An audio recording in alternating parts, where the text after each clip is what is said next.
যুদ্ধ যখন শুরু হয়ে গেল, দুই দিক থেকে যখন যুদ্ধ শুরু হয়ে গেল মুসাইলামার বাহিনী থেকে, কিন্তু একই ঘটনা ঘটে গেল। মুসলমান বাহিনী আবার পিছনে হটে গেল, এবারও পারল না। কিন্তু এর মধ্যে দ্বন্দ্ব বেঁধে গেল। আলহামদুলিল্লাহ আলহামদুলিল্লাহ নাহমাদুহু ওয়া নাস্তাঈনুহু ওয়া নাস্তাগফিরুহু ونعوذ بالله من شرور أنفسنا ومن سيئات أعمالنا من يضلل الله فلا مضل له ومن يضلله فلا هادي له ونشهد أن لا إله إلا الله وحده لا شريك له ونشهد أن سيدنا وسندنا ومولانا محمدا عبده ورسوله الذي أرسل رسوله بالحق بشيرا ونذيرا وداعيا إلى الله بإذنه وسراجا منيرا. فقد قال الله تعالى في كلامه المجيد والفرقانه الحميد: أعوذ بالله من الشيطان الرجيم. بسم الله الرحمن الرحيم. إن الله وملائكته يصلون على النبي يا أيها الذين آمنوا صلوا عليه وسلموا تسليما. اللهم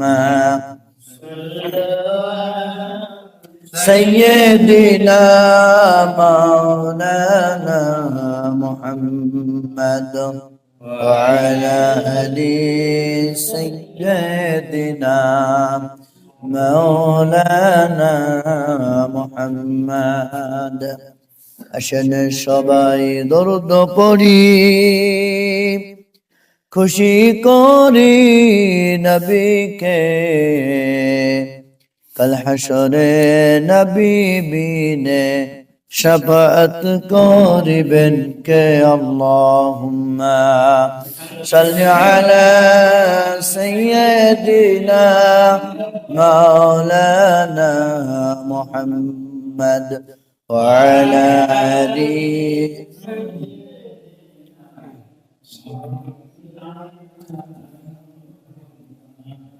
আলহামদুলিল্লাহ আলহামদুলিল্লাহ রাব্বিল আলামিন।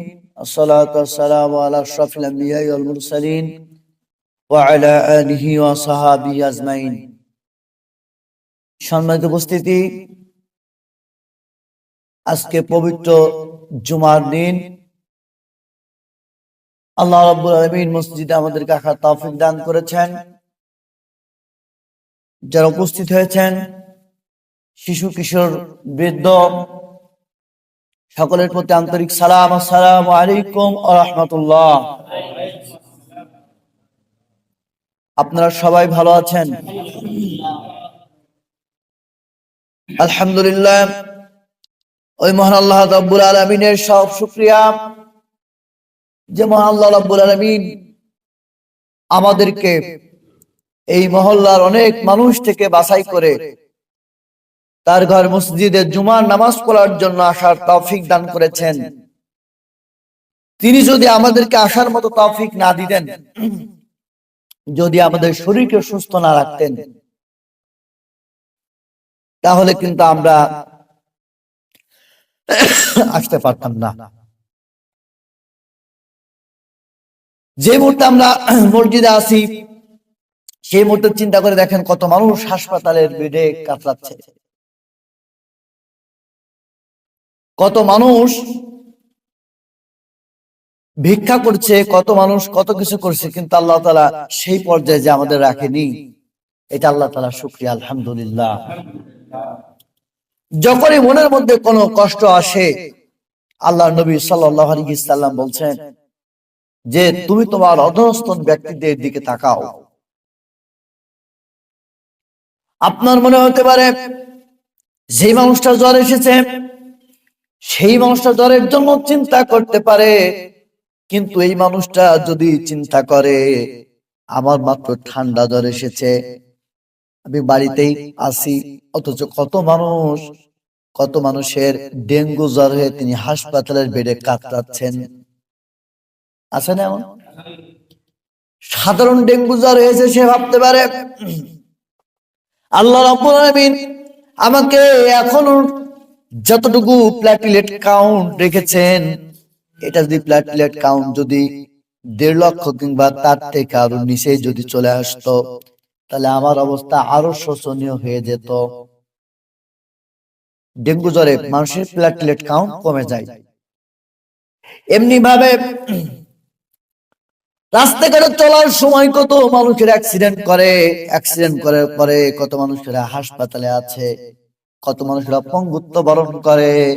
যদি এই সমস্ত কিছু আপনি আমি চিন্তা করি, তাহলে আল্লাহ রাব্বুল আলামিনের শুকরিয়া আদায় করে আমরা শেষ করতে পারবো না যে আল্লাহ তাআলা আমাদেরকে সুস্থ রেখেছেন। ঠিক কিনা বলেন?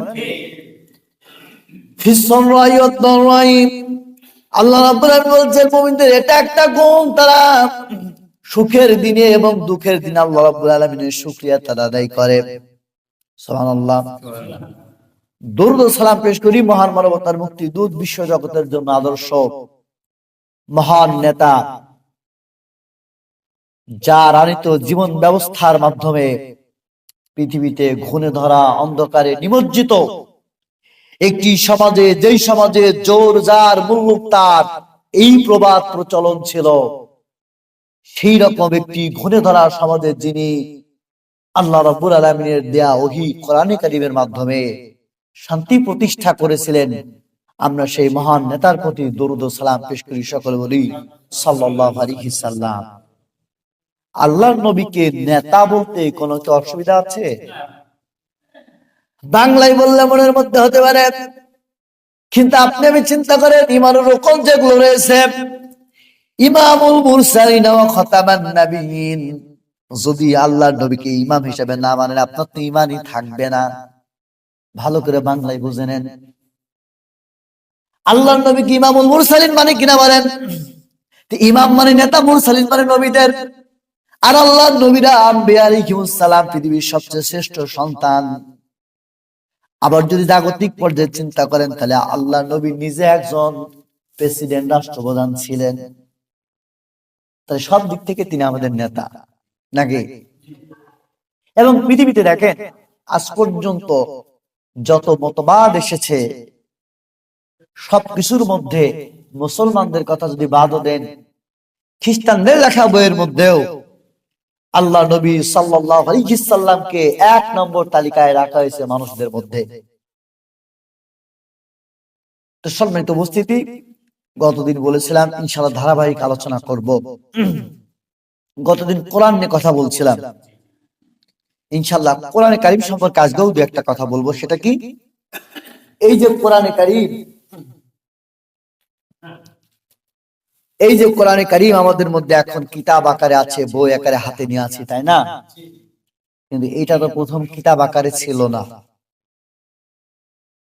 কিভাবে এই কোরআনে কারীম, কোন প্রেক্ষাপটে এই কিতাব আকারে গ্রন্থে আনা হলো, সেই বিষয় নিয়ে কথা বলবো ইনশাআল্লাহ। আল্লাহ তাআলা তৌফিক দান করুন, সকলে বলে আমিন। সম্মানিত উপস্থিতি, আল্লাহ নবী সাল্লাল্লাহু আলাইহি সাল্লাম, আল্লাহ রাব্বুল আলামিন বলেন ওয়া মা আরসালনাকা ইল্লা রাহমাতাল লিল আলামিন। আল্লাহর নবীর ব্যাপারে আল্লাহ রাব্বুল আলামিন বললেন তামাম বিশ্ব জগতের মানুষের জন্য আমি আপনাকে রহমত করে পাঠিয়েছি। বলেন সুবহানাল্লাহ। অন্য জায়গায় আল্লাহ তাআলা বলছে যে মা কানা মুহাম্মাদান আবা আহাদিন মির রিজালিকুম ওয়ালাকিন রাসূলুল্লাহি ওয়া খাতামান নাবিয়্যিন। আল্লাহ রাব্বুল আলামিন বলছেন, মুহাম্মদ সাল্লাল্লাহু আলাইহি ওয়াসাল্লাম তোমাদের মধ্যে কোন পুরুষের পিতা নন, বরং তিনি হচ্ছে খাতামুন নবীন, শেষ নবী। সুবহানাল্লাহ। তাহলে আল্লাহর নবীর পরে পৃথিবীতে আর কোন নবী আসবে না, এটা কার কথা বলেন? সবাই জবাব দেন, কার কথা? কিন্তু কি ঘটল?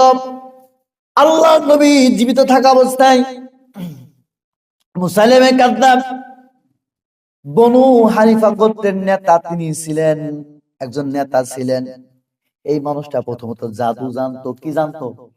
জাদুবিদ্যা জানতো। তিনি পাখি ধরে ধরে পাখির ডানাগুলো কেটে দিত, কেটে দিয়ে আকাশে উড়িয়ে দিত, পাখিগুলো আকাশে উড়ে যেত। আর মানুষকে এগুলো দেখে তিনি বাবা নিত। ওরে বাবা, সাংঘাতিক জাদুকর। আচ্ছা, একটা মানুষ যদি পাখি ধরে পাখির ডানা ভেঙে দেয়, ওই পাখি যদি আকাশে উড়ে, এই লোকের কিছু মানুষ তো হবেই। বাজারে সামান্য একটু সাপ খেলা, এ খেলা, ও খেলা দেখা, তাই চারিদিক থেকে লোক ঘিরে থাকে যে কি করছে একটু দেখি নাকি। আর এই লোকটা কি করলো? নবুয়তের নিজেকে মিথ্যা নবী বলে দাবি করলো, নাউজুবিল্লাহ। কৌশলটা করলো ভিন্ন। তিনি তার উম্মতদেরকে বুঝাইলো, দেখো কুরাইশ গোত্রের মধ্যে আল্লাহ তাআলা একজন নবী পাঠিয়েছেন, তার নাম হচ্ছে মুহাম্মদ সাল্লাল্লাহু আলাইহি ওয়াসাল্লাম। আর তোমাদের বনু হানিফার জন্য আল্লাহ আমাকে নিযুক্ত করেছে, আমি তোমাদের জন্য নবী। নাউজুবিল্লাহ। কি কৌশল করলো? আল্লাহকে কিন্তু মেনে নিল, মুহাম্মদ সাল্লাল্লাহু আলাইহি ওয়াসাল্লামকে মেনে নিল, কিন্তু সাথে সাথে নিজেকেও নবী বলে ঘোষণা দিল। বনু হানিফার লোকেরা, সেই সময় কি এত ইন্টারনেটের কোন যুগ ছিল? আজকে এই যে বিভিন্ন ওয়াজ মাহফিলে আলোচনা করি, ভিডিও রেকর্ড হয়, আজকে জুমার আলোচনা রেকর্ড হচ্ছে, এটা যদি আমি নেটে দিয়ে দিই, বা আগের গুলো দিয়েছি যেগুলো, সব যে কেউ এখানে যারা লিংক আছে দেখলে সেখান থেকে দেখতে পারবে না? আমরা ছোটখাটো মানুষ, বাংলাদেশে যারা বড় বড় ইসলামিক স্কলার আছে, এই যে ডক্টর মিজানুর রহমান আজহারি যেদিনকে সিলেটে গিয়েছেন, যশোরে গিয়েছেন, যারা যান নাই তারাও বাড়ি থেকে যারা নেট চালায় তারাও ইউটিউবে দেখে নিয়েছেন যে কি বললো একটু শুনি দিনি, শোনেন নাই? কিন্তু সেই যুগে তো এরকম নেট ছিল না। আল্লাহ নবী কি বলছেন তা যিনি না শুনেছেন তিনি তার শুনতে পারেন না। ফলে এই হেজাজ অঞ্চলের ভিতর সাইডে, এই জায়গা নজদ বা হেজাজ অঞ্চলের এইদিকে বনু হানিফা ইয়ামামা অঞ্চল বলা হয়। এই ইয়ামামার এই অঞ্চলে মুসাইলিমা কাযযাব নিজেকে নবুয়তের দাবিদার করে তিনি প্রচার করতে লাগলেন। আর ইতিমধ্যে তিনি তার উম্মতরা বলতে লাগলো, মুসাইলিমা বুঝলাম তার এমনি কিছু মানুষ তার এই জাদু দেখে এবং কিছু ভালো ভালো ছন্দ তিনি তৈরি করতেন, এই দেখে তারা পাগল ছিল, মুগ্ধ ছিল। বাজারে রুই মাছের যেমন কদর থাকে, পচা পুটিরও কিছু খরিদ্দার থাকে, থাকে না? মুসাইলিমা কাযযাবের কিছু অনুসারী ছিল। মুসাইলিমা কাযযাব গতদিন বলেছিলাম, ইন্না আ'তাইনাকাল আকাক ফাসাল্লি লিরাব্বিকা ওয়াসআক ইন্না শানিয়াকা হুয়াল আবলাগ। নাউজুবিল্লাহ। এইরকম সূরা, কতগুলো সূরা তিনি নিজের কবিতা বানালো। সূরা ফিলের একটা নকল করলো, গরু নিয়ে বাকারার একটা নকল করলো। গাভী কি জিনিস তুমি কি জানো? ওই ছাগল, আশ্চর্যের ব্যাপার। কালো ছাগলগুলোর দিকে তুমি তাকাও, কালো ছাগলের মধ্যে সাদা দুধ। তোমাদের কি হলো? তোমরা দুধ আর খেজুর খাচ্ছ নাকি জন্য? নাউজুবিল্লাহ। এই ধরনের উদ্ভট কথাবার্তা গুলো উনি বানাইতে লাগলো। কিছু মানুষ যখন এটা হলো, আল্লাহ নবীর কাছে উনি চিঠি লিখে দিলেন যে মুসাইলিমার পক্ষ থেকে আল্লাহ নবীর কাছে যাচ্ছে যে কুরাইশ জাতির জন্য আপনাকে আল্লাহ নবী হিসেবে পাঠিয়েছে, আপনি কুরাইশদের জন্য নেতা, আমার তো ভাগিদার আছে, আমি এই জাতির নেতা, আমাকে আপনি নবুয়তের ভাগ দেন। নাউজুবিল্লাহ। আল্লাহর নবী চিঠি লিখে দিলেন। চিঠি লিখে এক সাহাবীর কাছে দিয়ে দিলেন যে তুমি নিয়ে যাবে এই চিঠিটা। মুসাইলিমা কাযযাবের কাছে গেল, যে আল্লাহর নবী লিখে দিল, এই পৃথিবীতে কোন শয়তানের এরকম শয়তানের নবুয়তের স্বীকৃতি আল্লাহর পক্ষ থেকে নাই।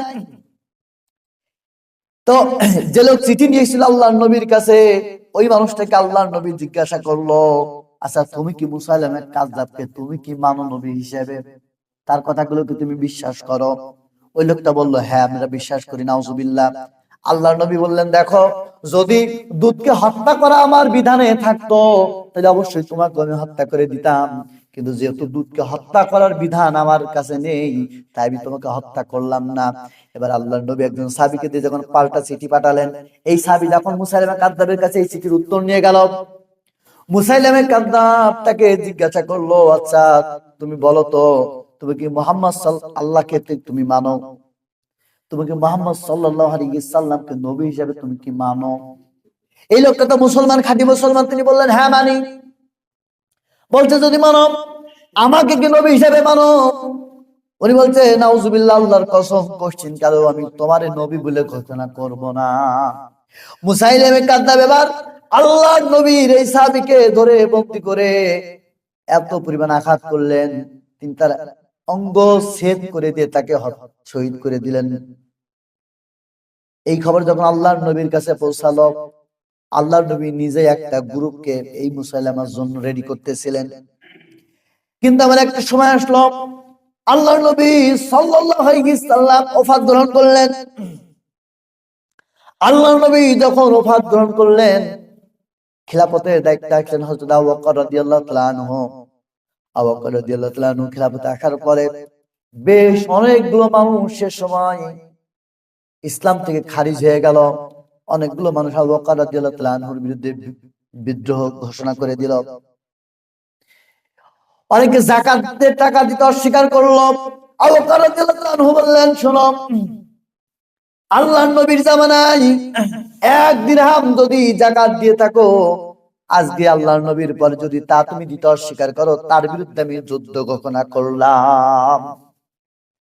এইরকম ভাবে এই মুসাইলামা কাযযাব সহ বেশ কিছু নবীর আবির্ভাব হয়ে গেল। ইতিমধ্যে মদিনা কেন্দ্রিক যখন অন্য কিছু দমনে আবু বকর রাদিয়াল্লাহু আনহু ব্যস্ত ছিলেন, মুসাইলামা সুযোগ বুঝে 40,000 সৈন্য, কয় হাজার? 40,000 সৈন্য ইয়ামামার প্রান্তরে তিনি জড়ো করে ফেললেন।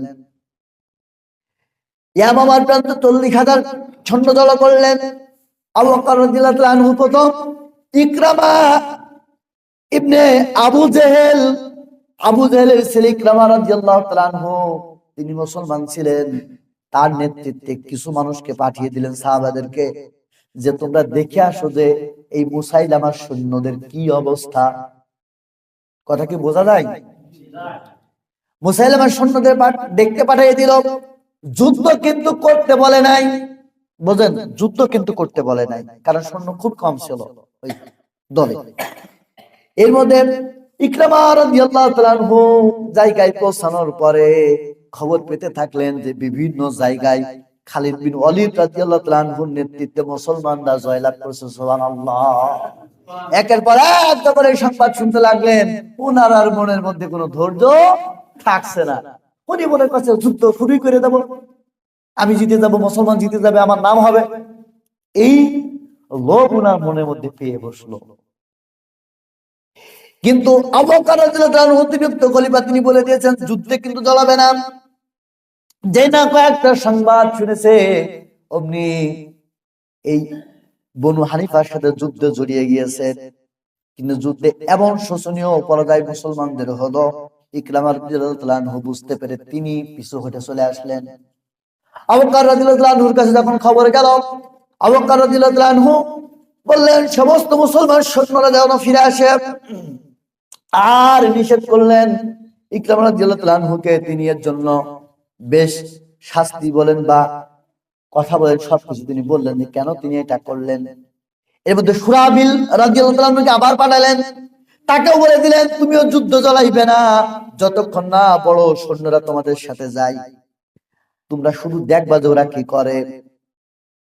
এবার সুরাবিল রাদিয়াল্লাহু তাআলা তিনিও একই কাজ করে বসলেন। মনের মধ্যে কোনো ধৈর্য কাজ করলো না। শুনছে খালিদ রাদিয়াল্লাহু তাআলা এভাবে একের পর এক অঞ্চল জয় করতেছে। এই কথা শোনার পরে উনিও মনে মনে ভাবলেন, এবার মনে হয় আমরা পারিয়ে যাব, আল্লাহর সাহায্য আমাদের সাথে আছে। উনি চিন্তা করলেন, চিন্তা করে যুদ্ধে ঝাঁপিয়ে পড়লেন। কিন্তু আগের মতো একই অবস্থা হয়ে গেল যে মুসলমান বাহিনী এবারও পরাজয় বরণ করলো।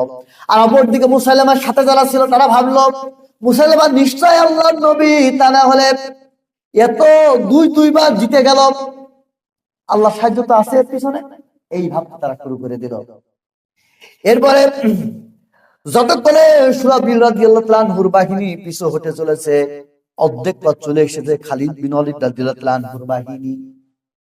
এই বাহিনীতে সৈন্য সংখ্যা ছিল 13,000। কয় হাজার বলেন? আর ইকরামা রাদিয়াল্লাহু তাআলা আনহুর বাহিনীতে কয়জন ছিল বলেন? এই সরি, মুসাইলামার বাহিনীতে কয়জন ছিল? 40,000 ছিল। তাহলে 3 গুণেরও বেশি নাকি? 3 × 39, 3 গুণেরও বেশি। এবার রাখার পরে যুদ্ধের নীতি অনুযায়ী এখন এখানে কিছু কথা বলে রাখি। কোরআনে কারীমে আল্লাহ তাআলা বলছে তোমাদের জন্য নির্দেশ ছিল তোমরা একজন মানুষ 10 জন মানুষের সঙ্গে লড়াই করতে পারবে। তোমরা 100 জন মানুষ 10,000 মানুষের সাথে, তোমরা 100 জন মানুষ 1,000 মানুষের সাথে তোমরা লড়াই করতে পারবে। কিন্তু আল্লাহ বলছে এবার যে আমি জানি তোমাদের অবস্থা এখন দুর্বল, সুতরাং তোমরা 1-এর থেকে 2 গুণ হলে তখন লড়াই করবে। যুদ্ধের কিছু নীতি আল্লাহ তো দিয়েই দিয়েছেন। ইকরামা রাদিয়াল্লাহু তাআলা আনহুর বাহিনী, আখরাবি রাদিয়াল্লাহু তাআলা আনহুর বাহিনী কি এই সংখ্যক সৈন্য ছিল? এই সংখ্যক সৈন্য কিন্তু ছিল না। আল্লাহ বলছে তুমি 3 ভাগের 1 ভাগ হলে লড়াই করে যাও, বাকি সাহায্য আল্লাহর পক্ষ থেকে আসবে। قالوا ربنا الذي ثم استقاموا تتنزل عليهم الملائكة ألا تخافوا ولا تحزنوا।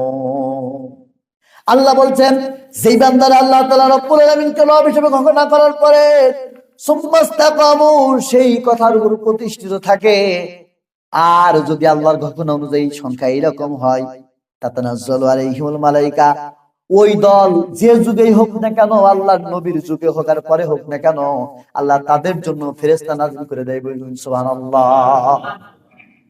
এরপরে খালিদ বিন ওয়ালিদ রাদিয়াল্লাহু আনহু সম্মুখ যুদ্ধে ডাকলো। যুদ্ধের একটা নীতি ছিল দ্বৈত যুদ্ধ, বুঝছেন? আগের যুদ্ধ কিন্তু এরকম ছিল না, আগে এক একজনের লড়াই হবে। খালিদ রাদিয়াল্লাহু আনহু এদিকে ডান হাতে 3টা ভাগ করলেন। খালিদ রাদিয়াল্লাহু আনহুর সামনে ডান হাতে আবু হুযায়ফা এবং যায়েদ বিন খাত্তাব, ওমর রাদিয়াল্লাহু আনহুর ভাই, এক হাতে। সেই যুদ্ধে সালেম নামে একজন বিখ্যাত হাফেজ ছিল ওই যুদ্ধের মধ্যে, যিনি তার ব্যাপারে আল্লাহর নবী স্বয়ং বলতেন, তার কোরআন তেলাওয়াতের সার্টিফিকেট দিতেন। এইবার খালিদ রাদিয়াল্লাহু আনহু যখন দ্বৈত যুদ্ধে চলে আসলাম, অপরদিকে মুসাইলামার পক্ষ থেকে 2 জন চলে আসলো। খালিদ একা আর ওদিকে 2 জন। যখন যুদ্ধ শুরু হয়ে গেল, খালিদ বিন ওয়ালিদ রাদিয়াল্লাহু তাআলা এমন ভাবে যুদ্ধ করলেন যে আল্লাহর রহমতে 2 জন মানুষই হত্যা হয়ে গেল। সুবহানাল্লাহ। মুসলমানদের মধ্যে এবার তো উজ্জীবিত ভাব রয়েছে, কিন্তু মুসাইলামা কিন্তু ভয় পায় নাই। এবার সম্মুখ যুদ্ধ যখন শুরু হয়ে গেল, 2 দিক থেকে যখন যুদ্ধ শুরু হয়ে গেল, মুসাইলামার বাহিনী থেকে একটা বর্ষা খালিদ রাদিয়াল্লাহু আনহুর দিকে মারা হলো। ঘটনাক্রমে খালিদ রাদিয়াল্লাহু আনহু সরে গিয়ে অন্য একজন সাহাবী এই যুদ্ধে তিনি শহীদ হয়ে গেলেন। কিন্তু একই ঘটনা ঘটে গেল, মুসলমান বাহিনী আবার পিছনে হটে গেল, এবারও পারল না। কিন্তু এর মধ্যে দ্বন্দ্ব বেঁধে গেল। এর মধ্যে 3 শ্রেণীর যোদ্ধা ছিল, এক আছে আনসার, এক আছে মুহাজির, এক আছে বেদুইন। এই 3 জনের দই দিতে থাকলো। আনসাররা বলছে মুহাজিররা কি যুদ্ধ করতে পারে, মুহাজিররা বলে আনসাররা কি যুদ্ধ করতে পারে, বেদুইনরা কি পারে, আমরা যা করেছি ওরা কিছুই করতে পারিনি। হয় না এরকম ঠেলাঠেলি, হয় না?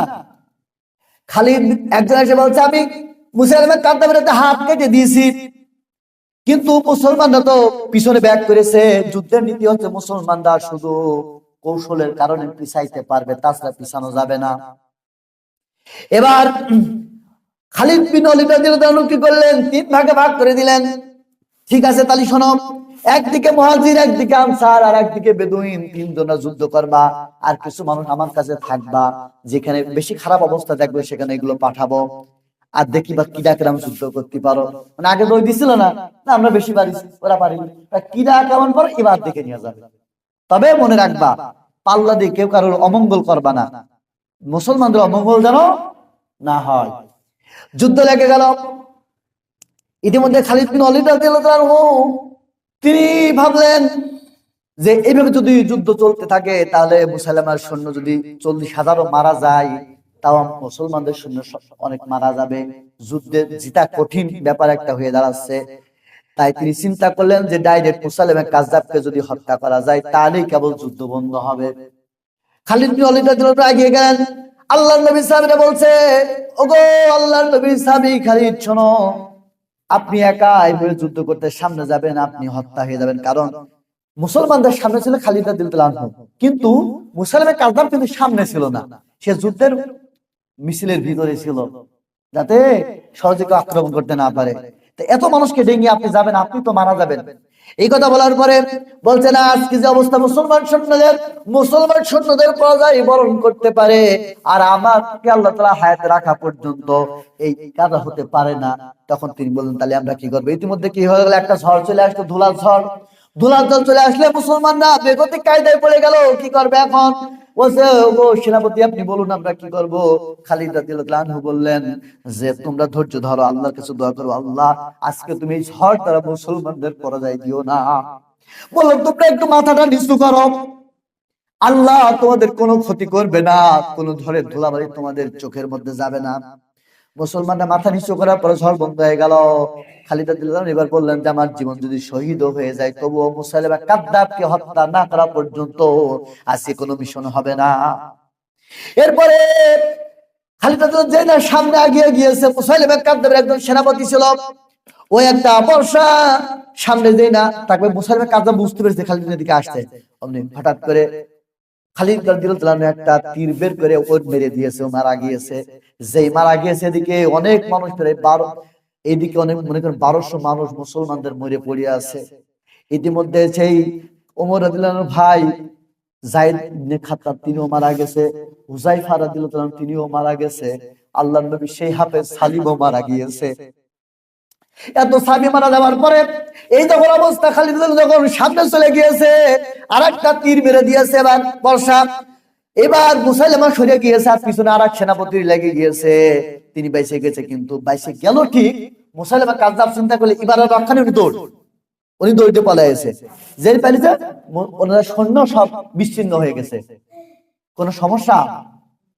কথা কি বোঝা যায়? সৈন্য বিচ্ছিন্ন হয়ে গেছে। 7,000 সৈন্য নিয়ে এবার দুর্গের মধ্যে পলাইছে। বাকি সৈন্যরা দৌড় মেরেছে। 40,000 মধ্যে আছে কয় হাজার? 7,000। এখন পলাইছে বাকিরা চিন্তা করছে মুসাইলামা নবী না ভণ্ড লোক, তা না হলে যেভাবে ভয় পাইলে আল্লাহর নবীরা কোনোদিন ভয় পায় না। আল্লাহ নবীরা কি ভয় পায়? আল্লাহর নবীদের ভয় আশা ভরসা কার করেন?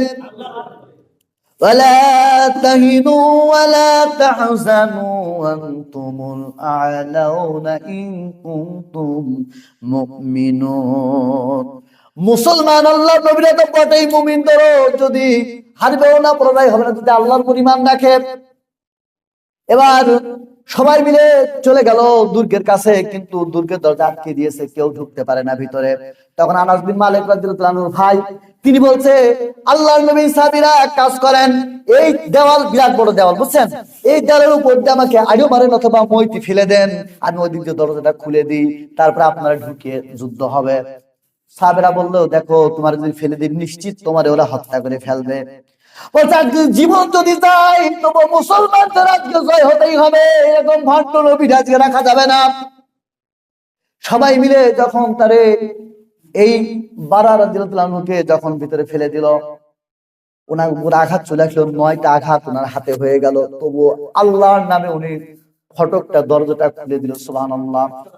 যেই না দরজা খুলে দিয়েছে, মুসলমানদের সৈন্য ভিতরে ঢুকে গেছে, কিন্তু আল্লাহর নবীর এই সাহাবী শাহাদাত বরণ করেছে। এরপরে সবাই মারতে মারতে, মনে করেন আগের বার ওই যে 3 মারিছিল খালিদ, সে তো মরে নাই। এবার ওয়াসি নামে, ওয়াসি রাদিয়াল্লাহু আনহু তিনি ওই যুদ্ধে ছিলেন। তিনি লক্ষ্য করেছিলেন কিভাবে মুসাইলামা কাযযাবকে কখন পাওয়া যায়, কারণ তিনি মনে ছিলেন তিনি আগে মুসলমান ছিলেন না। আল্লাহর নবীর চাচা হযরত হামজা রাদিয়াল্লাহু আনহুকে বর্ষাতে তিনি মেরেছিলেন, আর কলিজা হিন্দা সিবিয়ে খেয়েছিল। যে কারণে আল্লাহর নবী বলেছিল মক্কা বিজয়ের পরে 5 জন লোককে কখনো ক্ষমা করবে না, তার মধ্যে ওয়াসি একজন। কিন্তু ওয়াসি পলিয়ে সংক্ষেপে বলি, পালিয়ে আল্লাহর নবীর কাছে ইসলাম গ্রহণ করে। তা তখন বলে, ইয়া রাসূল, বললো আল্লাহর নবী বললো, ওয়াসি তুমি ইসলাম গ্রহণ করলে ঠিক, কিন্তু কখনো আমার সামনে তুমি আসবে না, কারণ তোমাকে দেখলে আমার চাচা হামজা রাদিয়াল্লাহু তাআলার কথা আমার মনে পড়ে যায়। ওয়াসি চিন্তা করছে, সেই বর্ষা তিনি রেখে দিয়েছে, যেই বর্ষা দিয়ে মুসলমানদের সৈনিককে হত্যা করেছিলাম, আজকে সুযোগ পেলে এই বর্ষা দিয়ে আমি মুসাইলামা কাযযাবকে হত্যা করে আমি প্রায়শ্চিত্ত করব। সেই বর্ষা দিয়ে এই মুসাইলামা কাযযাবকে যখন তিনি আঘাত করলেন, তখন মুসাইলামা কাযযাব মারা গেলেন। এখন এই যে এই যুদ্ধে ঐতিহাসিকদের মধ্যে কেউ কেউ বলেছেন তিনি মুসলমান নয়, যদিও তিনি বলছেন 1200 মুসলমান সেখানে মারা গিয়েছিল। সরি, হাফেজ, মুসলমান তো মারা গেছে, হাফেজ, শুধু হাফেজের সংখ্যা 1200 হাফেজ মারা গেছে। মুসলমান ঐতিহাসিকদের মধ্যে 350 এবং ইবনে কাসিরের মধ্যে 400 কয়েকজন মারা গেছে। সর্বনিম্ন সংখ্যা আছে 45 জন হাফেজ মারা গিয়েছে। বেশ কিছু মতনৈক্য আছে। এরপরে আবু বকর রাদিয়াল্লাহু আনহু তিনি একটা বোর্ড বসিয়ে দিলেন যে এতগুলো হাফেজ যখন মারা গেল, এখন তো কোরআন কোথাও লেখা নাই, তাহলে এইভাবে যদি চলতে থাকে আগামী দিন আমরা কোরআন কিভাবে পাবো? এই চিন্তা করে আল্লাহর নবীর সাহাবী, বুখারীর হাদিসের মধ্যে এসেছে জাহিদ বিন সাবিত রাদিয়াল্লাহু আনহু যিনি কাতিবে ওহী ছিলেন, এই কাতিবে ওহীর নেতৃত্বে 4 জনের বিশিষ্ট একটা কমিটি হলো। ওমর রাদিয়াল্লাহু আনহু সেখানেও ছিলেন। আর জাহিদ রাদিয়াল্লাহু নিজে তো জানতেনই, আপনাদের থেকে শুনতেন, তা মিলিয়ে নিতেন। এইভাবে করে পবিত্র কোরআনে কারিমের পুরা 30 পারা এইভাবে একেবারে এই তার হিসাবে লিপিবদ্ধ হলো। বুঝছেন, তার আগ পর্যন্ত কোরআন এভাবে কিতাব আকারে লিপিবদ্ধ ছিল না এক জায়গায়। তো যেহেতু নামাজের সময় হয়ে গেছে, একটু সময় বেশি নিয়ে ফেললাম, আর ঘটনা শেষ না করে তার এই করতে পারছিলাম না। তো আলোচনা আজকে এখানে শেষ করছি, ইনশাআল্লাহ পরবর্তীতে অন্যান্য কথা থাকলে ইনশাআল্লাহ বলবো। আল্লাহ এই থেকে আমরা কি শিক্ষা নেবো? ইসলামের জন্য এত ত্যাগ তিতিক্ষা মুসলমানেরা করেছে, আজকে আমরা কোন জায়গায় আছি, আমাদের ঈমান কি হওয়া প্রয়োজন, এই জায়গা থেকে আমরা শিক্ষা নেব। দেরি হয়ে গেল, আমি আরেকটা জিনিস চাই আগামীতে, সেটা হচ্ছে আলোচনার আগে 5 মিনিট সময় থাকবে। এই 5 মিনিট আপনাদেরকে, অনেকে নামাজ পড়ে ওযু পারে না, নামাজের ফরজ ওয়াজিব জানে না, এই 5 মিনিট যাবত ইনশাআল্লাহ ওযু ফরজ ওয়াজিব এগুলো নিয়ে আলোচনা